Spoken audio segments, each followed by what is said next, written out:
Hello, chat, and welcome once again to this race 2, Professor School versus sloaters27 in this GTC race. How's everyone doing in chat today? My name is Seneth, and I'm joined by co-commentator Kev Nastix. How you doing, buddy?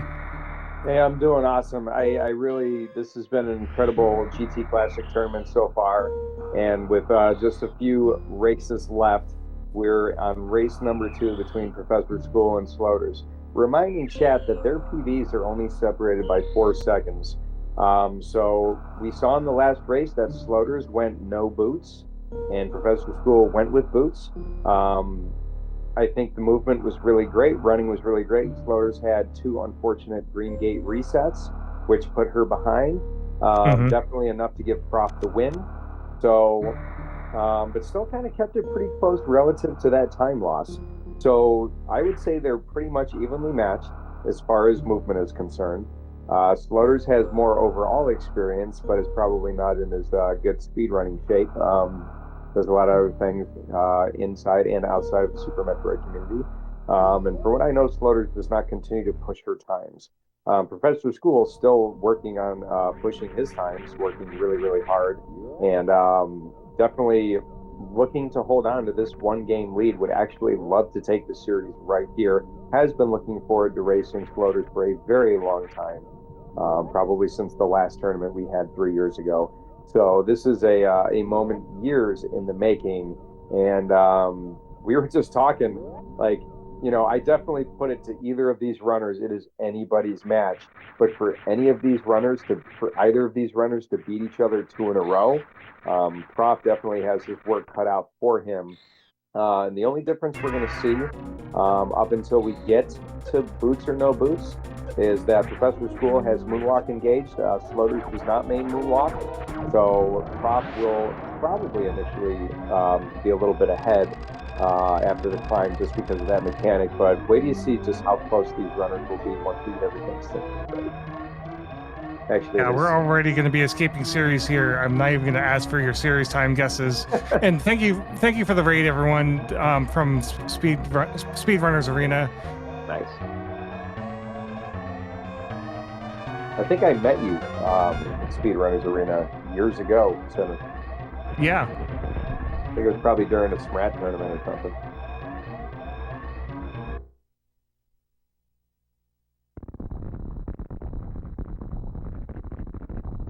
I didn't happen to see the series times in chat, but again, we were talking earlier when runners in the race room, they'll probably throw their series times for each other. So, hey, I can just check and let's see. And no, they did not put their series times in the race room. Unfortunate. That's all right. A 45.63 versus a 45.73. Wow.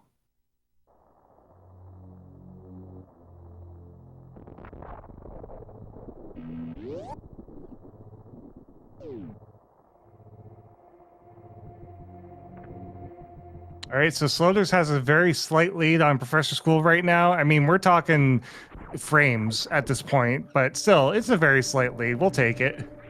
Well, Prof has a chance to make up a second there in that moonfall and a chance to make up about 3 or 4 seconds right here in this moonfall. So, like I said before, we're going to see Prof pull just a little bit ahead right there. It's looking like 3 or 4 seconds.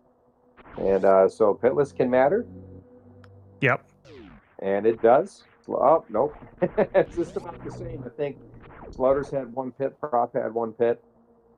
And we're separated by just a little bit less than a moonfall.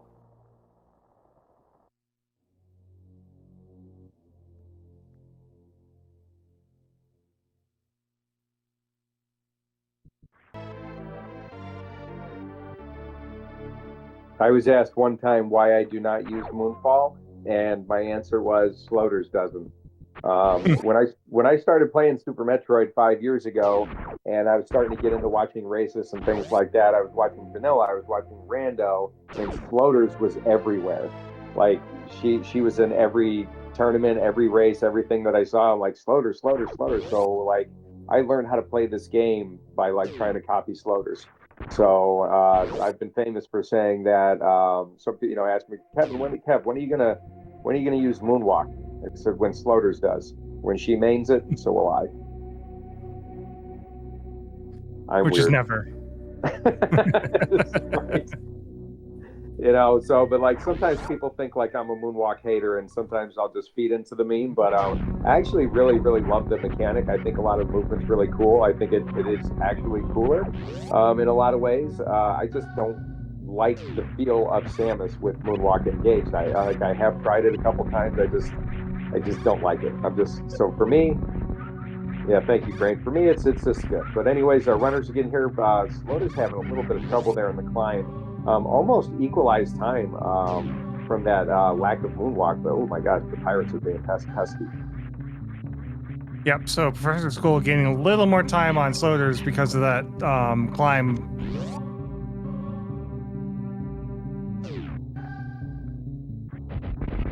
I feel like even with that trouble, Sloaters is going to get a better bombs time than me, anyways. I don't know how she does it without moonfall again. Like if she didn't miss that, she would have been a 4-4x bombs and like a 455 bombs with like losing 5 or 6 seconds in the climb is insane. Absolutely. And with no moonfall. I don't even know how she makes up time, but she does.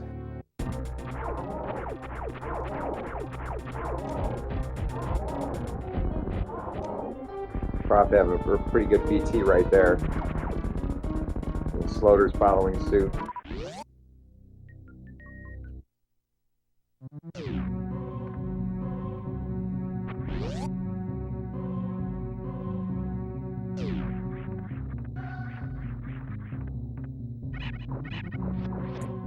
And as you were pointing out before, this is just constant movement from the start of the game up until you get to GT.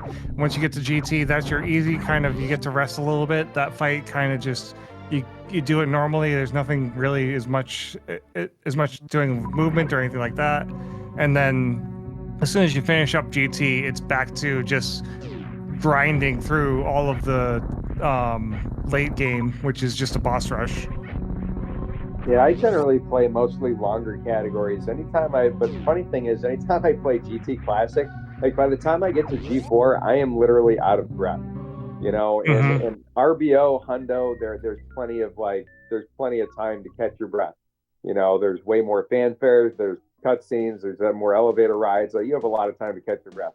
GT Classic, like you are literally out of breath by the time you get to turn because there's no rest. You're picking up bare minimum items, so you got bare minimum fanfares, you got bare minimum door transitions. You're trying to cut off as much time as you possibly can, and oh God, it's a very quick marathon. Mm-hmm. A marathon. That's a good way of putting it. And RNG. That's a very good way of putting it. It's like a marathon.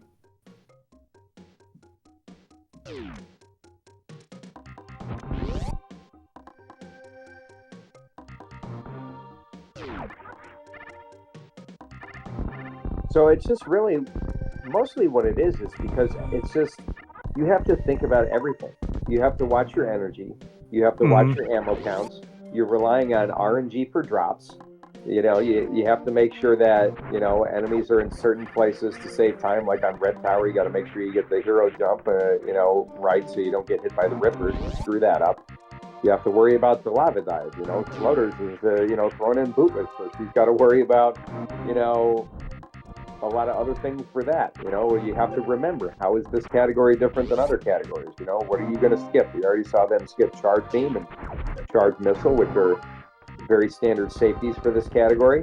You know what I kind of want to see? Like if I'm writing the script for this right now, I'm writing the script that Sloaters wins this match, doing bootless, and Prof finishes, whatever, and then the next match, Prof is like, well, I got to go bootless. That would be pretty awesome to see that. that's my script that I'm writing in my head. You know what I'm saying? Really, look at that really great red tower formation. Sloaters is catching up. Like we're down as much as like 10 seconds, and I feel like God, it's got to be closer to that right now. 6, 7, 8. It's a little bit closer. I feel like she's just flying. It's like the difference between a fanfare right now. And no, the race is not scripted, Lunix. I'm writing the script. I can tell you, I used to have really good luck in rando, like like willing those Suitless Meridia seeds into existence. So, Mm-hmm. we'll see what we can manifest here. It's called the commentator's blessing. Yes, not to the runners. It's how we bless the chat.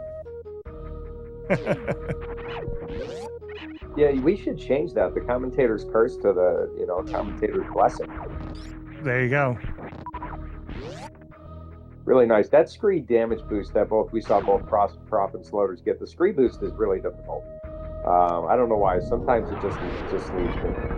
When you're doing a damage boost, you have to hit an enemy and you have to push away. So when you're jumping at an enemy, you have to, hold away and hit the jump button at just the right time to take the damage boost. It's serious. I think deboosting is some of the most cool tech in this game. That you can do to move through a room, and it's just really neat to see any damage boost. But it is fairly tricky and can be fickle, like everything else in this game.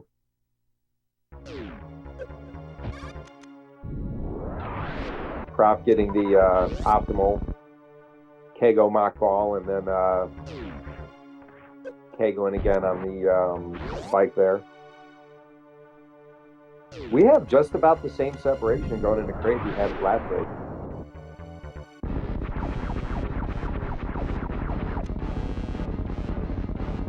This could be a difference between doing a stand-up and not doing a stand-up. Yeah.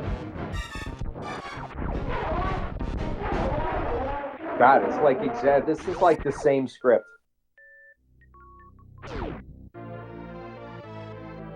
Is SG messing with us and giving us the same race?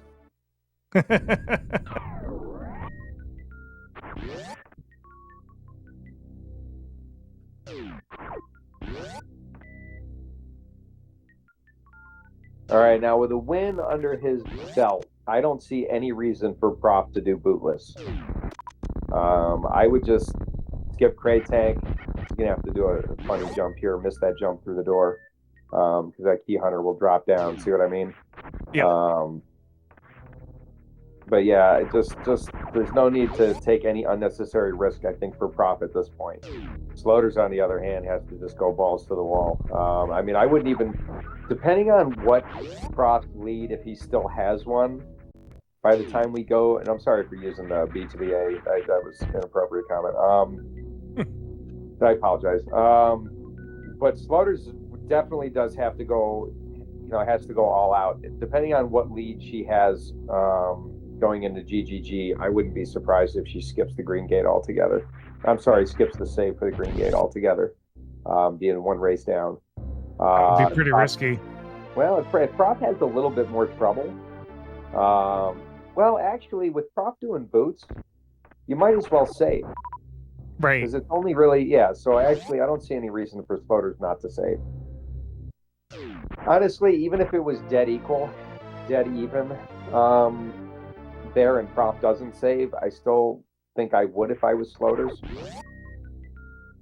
The movement is close, but I still think Sloaters has just a general overall movement advantage over 99% of the field. Mm-hmm. And just by skipping boots, Sloaters takes the lead.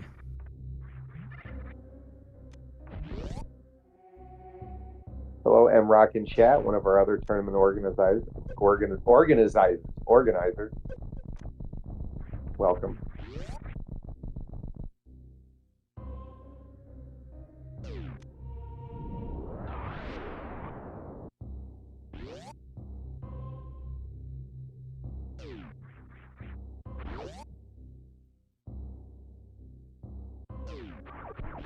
Jester, are you coming to SG Live?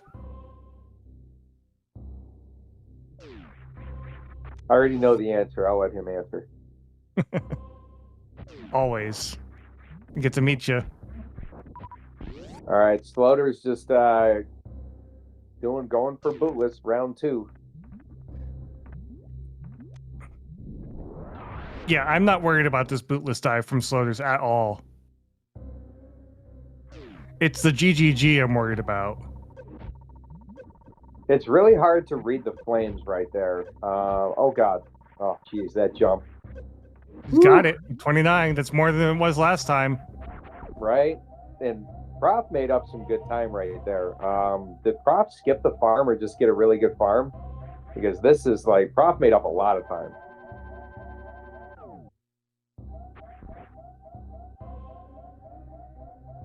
Prof made up a huge amount of time. Yeah, he did. Wow, what did Sloaters didn't save before Lava Dive, did she? How did Prof make up like 15 seconds? I'm not sure. Sloaters was clean.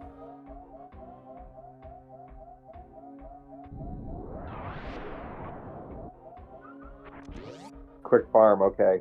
Oh yes, let's go. Nice. Sloaters now we have a race. Now we have a race. One was a fluke at the gate.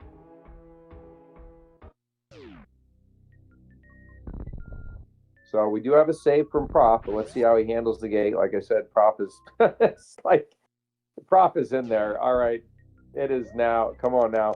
We got to get 2 codes. We got to get disable Spazer on both because, as Mrock says, Spazer is the most powerful beam in the game. It'll just kill the game.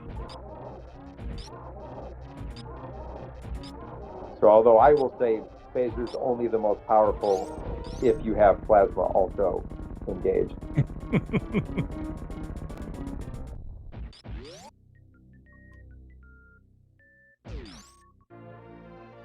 So Slaughters is ahead right now. Yep. Very slightly, but still ahead. Yep. Prof did not watch the restream on the last race. Was actually worried the whole time that, his movement in the late game, was not quite good enough to win. So now we're going to get a chance to see how, Prof's late game stacks up with Slaughters not stressed out from 2 gate, resets. Right now, whether she's watching the stream or not, like, this is a pretty sick time. She's got to be feeling good about everything except, like, the climb was really the only kind of disaster.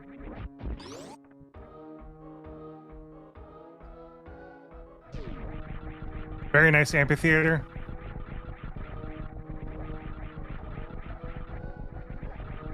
Oh, shoot. Oh, man. Worst room in the game. Right, yeah. Usually in this category, it's just another room in the game, but sometimes when you get enemies off cycle or if you break spin, it's just like all of a sudden your muscle memory says, do this, and you're like, no, but you can't thwart it, and you end up taking a lot of damage and making silly mistakes right there.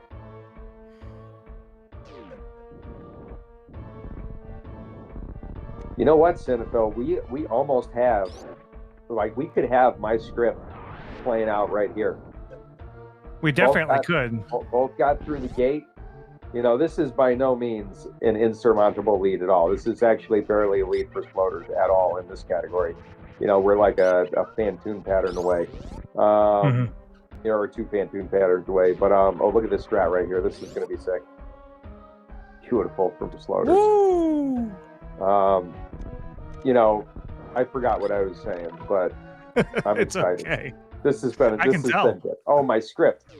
But we can't talk about whether it's going to be boots or no boots for both runners next race, because there's still a lot of this game left. And Ridley was kind of trolling both of our runners. They both had kind of substandard Ridley fights for them. You have Phantoon patterns, you have Dragon, you have Microwave, you have Botloon. I mean, full happy. I mean, there's a lot that can still happen. It's like 50 tricks left. Yeah. What a clean Ridley fight, though. Yeah, that was clean. None of the tricks left are major, like GGG, except for baby skip, which is basically the same time loss minus a reset. That's a little bit. Missing baby skip's not as bad as missing the gate, but it's close.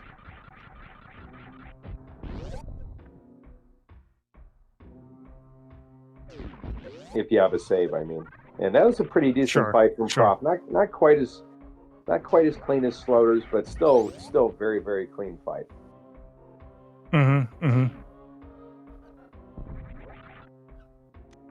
Sloaters is putting up a game here, though. Just room after room, doing each strat. Look at this Wasteland Speedball. She's so good. Both of these runners they're so good. Like, I want them both to win. I want to tie, and I want to, down to the frame where we have to fight and get admins involved. You know what the interesting thing is? So in my sport, in gymnastics, if there is a tie, they don't you get your score by two things, by difficulty and execution. It's two different scores combined to get one score. If there is a tie, you go to the execution score for the winner, not the difficulty score. So just in my brain, I'm sitting like putting this in IRL in my life, and I'm like, all right, well, if they both get an exact time, like how do we measure difficulty and execution? How do we give a Right. you know who made the cleaner strats? Who gets the 10.0? You know, like Right. all right, let's move on to like what we're actually talking about. This is pretty sick. We're gonna need like a door check to see what Sloater's lead is, or like maybe an elevator check here when we get to the oh Oh no. oh oh God! Please don't let the race be decided by that door. That Oh, is you gotta definitely love a it. door check. You gotta love it. All right, so let's calculate time based on the elevator ride. Yeah.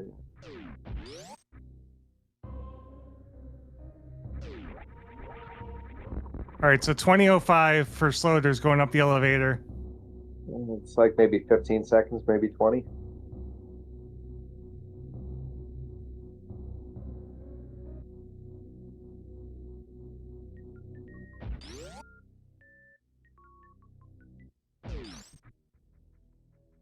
That's a 20:27. Okay. So 22 seconds.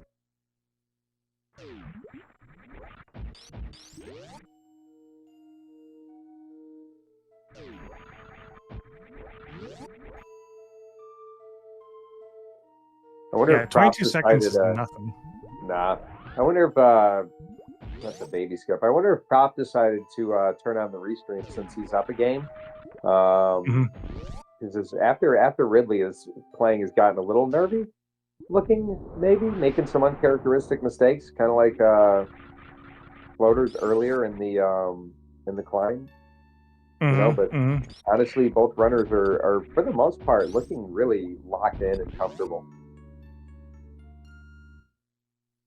All right, here comes Bot Woon. Voters look like she went through an extra microwave cycler too to make sure Batoon was killed. Try not to get out of the room too fast because you want to make sure Batoon is dead. That was kind of close. I heard the item music, so it's good. There you go. See if she can get the full happy. There's Prof normalized setup on Batoon. Floaters nailing the full happy. Beautiful. So Prof got the full Nopi last time. Let's see Prof can keep this race close. Yeah, he's going to need to do this full halfie to keep the race close. I was kind of expecting an extra space jump there. Some runners have been doing that to get an extra couple frames. And look at Prof right there. What a fight. What a competitor. What a professional. Just I mean... Seriously. What a professor.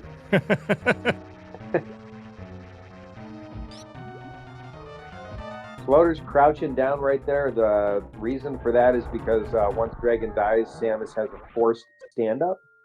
So you can not waste time. You will know when Dragon is dead. So that's why you'll see runners in this category will crouch for the Dragon fight. I did not know that. Yep. Yes, you'll see right here we got the crouch. And you're going to buffer these iframes. There you go. Wow. Okay. Yeah, because otherwise you have to just guess. And imagine if you stand up and you didn't damage Dragon enough. So that's another normalized way to help you speed your way through the game. I don't know who came up with that particular strat, but the reason why Samus, I believe, is forced stand up when Dragon dies is if you have the grapple kill on Dragon. I think that's you know, I don't know if that's true or not, but I somebody at one point I think said that there's a reason why there's a forced stand up. So there's a lot of interesting mechanics in the game. It kind of makes you wonder what all their original ideas were in the game when you have interesting mechanics like that. Yeah, definitely.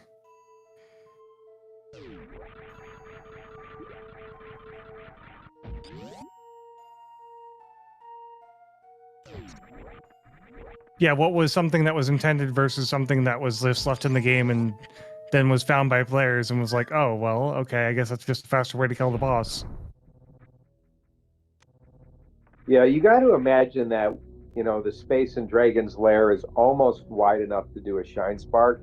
And since Shine Spark damages Dragon, I think that they originally anticipated that to be a version of, something that you might be able to do, and then maybe they opted against it, unless they actually planned for short charging.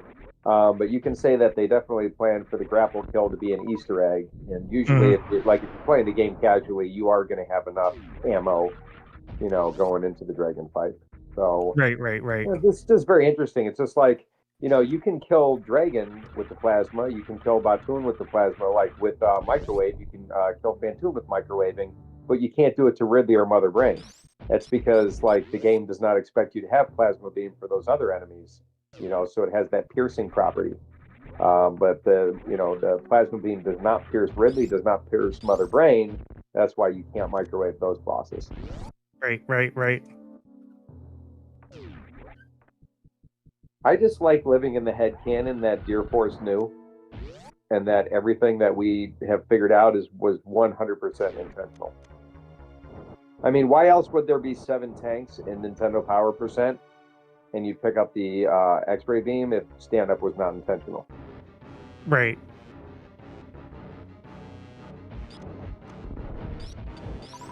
I'm of course memeing, but that's my head canon. That was a quick Phantoon fight. I mean, of course it's Sloaters. What do we expect? I don't even know what cycle that was, how fast it is.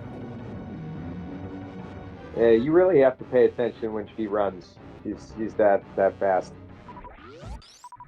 Prof getting trolled with pattern, hopefully a mid. Nice. So there we get another on screen. I feel like Prof had a slower mid on screen last time. So we're separated by a Phantoon fight and some change. Phantoon might have brought this a little closer. Again, I don't know if pattern Floaters had either. But Floaters did get Baby Slow that time. Baby Slow will absolutely bring this race together. Baby Skip Miss will absolutely bring this race together. Floaters has to be clean to win this. She's got a comfortable lead, provided she plays clean. Right. If she misses Baby Skip, Prof is going to catch up. Yeah, definitely. I don't think Sloater's going to miss Baby Skip at all. I think the first time we saw it, that was just because, at the end of the game, we've missed the GGG. We're just ready to just push this to the end. And some people will say the spring ball jump is slower than what Zeus does. I'm going to say that this is faster because swag is a factor. Don't at me. Swag saves time, just like killing the animals saves time. It 100% does. The game automatically clocks you 1 second. Real time goes back 1 second for every bit of swag point. Oh, geez, Prof, having a little trouble there. Now we're a little bit beyond a Baby Skip, but still. A Baby Skip plus a stand-up. There you go. Although, like, I have to agree with what Seppi said in chat. With these runners, any of the big strats are a given. It's more an outlier if they miss. Yeah, no, definitely. Look at those HBJs from Floaters. I mean, honestly.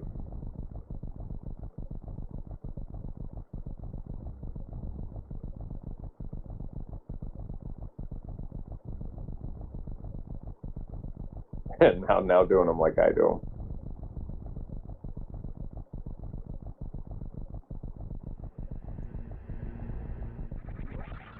So now we're looking at just over 30-second difference between the runners going into G4. Well, now that actually matters. Because if Sloaters misses Baby Skip and Prof gets 2 tries and makes Baby Skip, now we're awful close. I think Sloaters' Metroid rooms on average might be just a little bit faster than Prof, and we saw some really great Metroid rooms by both of them. Look at that uppercut from Sloaters. Oh, she missed that freeze, but nearly sick Metroid Room 1.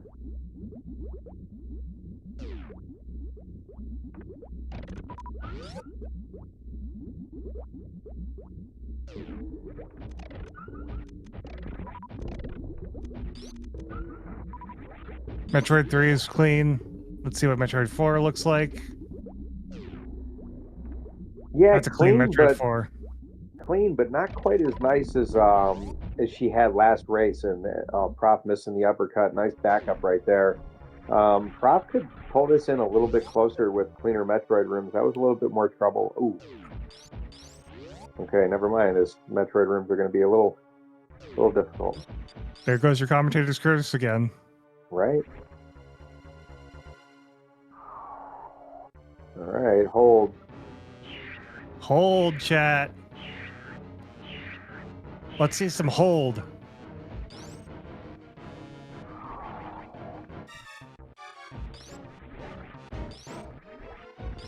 No problem. Easy baby skip. And she's through. See how Prop handles the baby skip? Did a great job last time with the Stachio. Once more on the hold.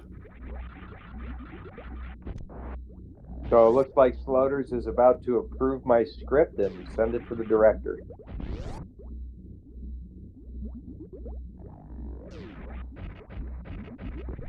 And Prof is in there. Very nice.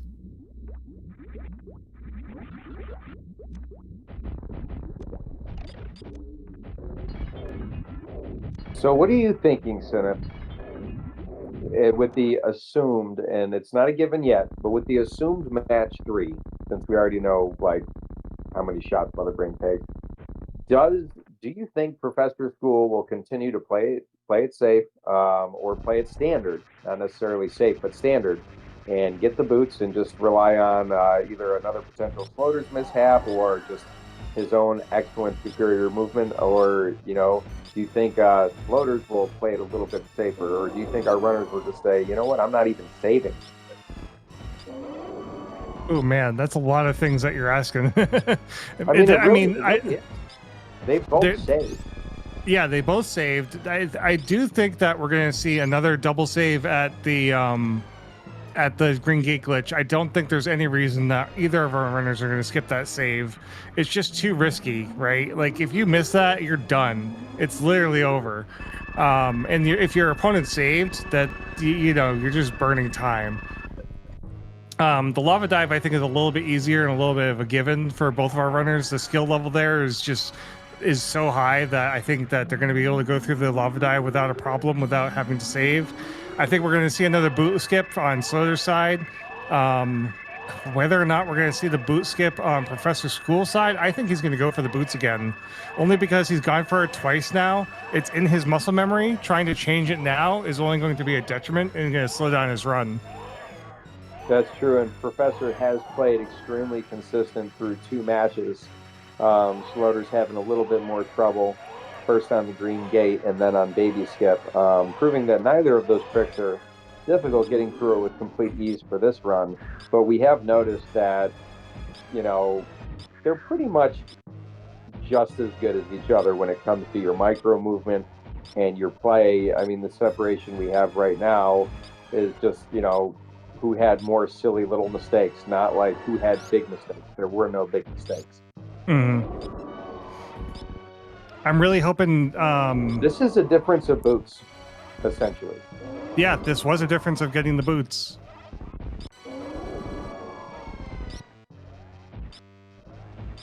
So I mean, you can make a really good case for ProfessorSchool going for boots, but honestly, I don't know. If I'm Prof, I might decide to just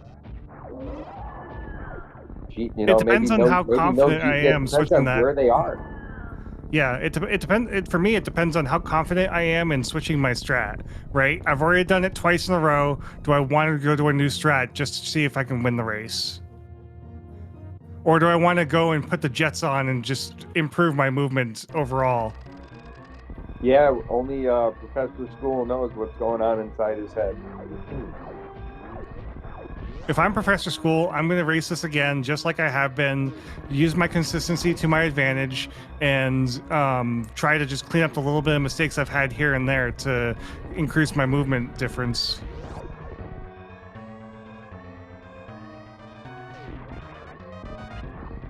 Wow, this is crazy.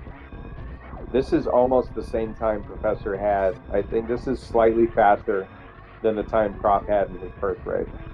Mm-hmm. Look at that spark there from Sloaters. Nice work. Good DV spark through the climb. Yeah. Wow. That's a really thick time from Sloaters. This is a not a PB, but my goodness. It's pretty close. All right, with a final race room time of 34 minutes and 59 seconds. I'm sorry, 34 minutes and 34 seconds. Let me get that again. 34-34. Sloater wins first place. That's right. She has a 33. Still playing within a minute of PB with saves is pretty sick. Wow, and a 34 for Prof also. Yep, it was literally seconds apart. Jeez. Spectacular finish, great race for both ProfessorSchool and Sloaters. Sloaters taking game 2. We will have a game 3. It just kind of depends on the runners, whether or not they want to break. Yep, so we're going to set up for a game 3. Now, they are exchanging information in the chat right now. You could be right in your script here. ProfessorSchool asks, did you do bootless or boots with no saves? And Sloater's answer is bootless, still saved the elevator. Yeah, I mean, he could be digging. He could be saying, okay, if I did 2 races in a row, like, these are the times, you know, what do I need to beat Sloaters? Maybe I do need to go bootless to beat Sloaters. This is going to be, I love it when a race comes down to something like that, where it's literally strategy, not movement. Because that's the thing, is like, oh shoot, where's the other one? I'm trying to put the race room in there and I did the wrong one.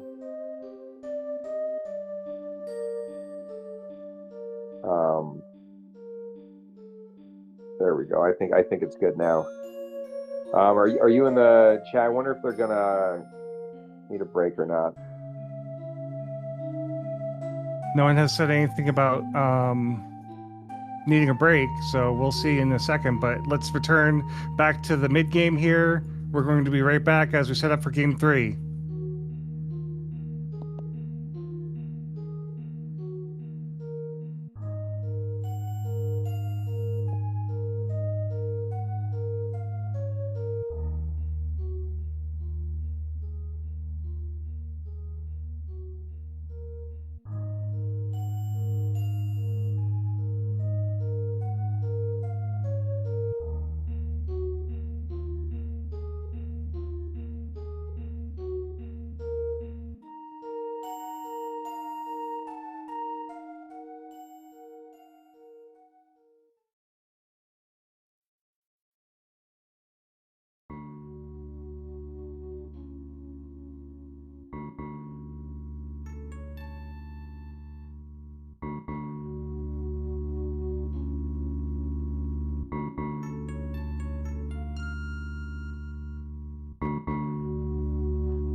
Rob's going to use the restroom, then he said he's good to go. Whoops, we're still live. Not a problem. It's good for chat to know that we'll be right back after our restroom break. So chat, make sure you get ready to take this next race. Go get a drink, stretch, all that good stuff.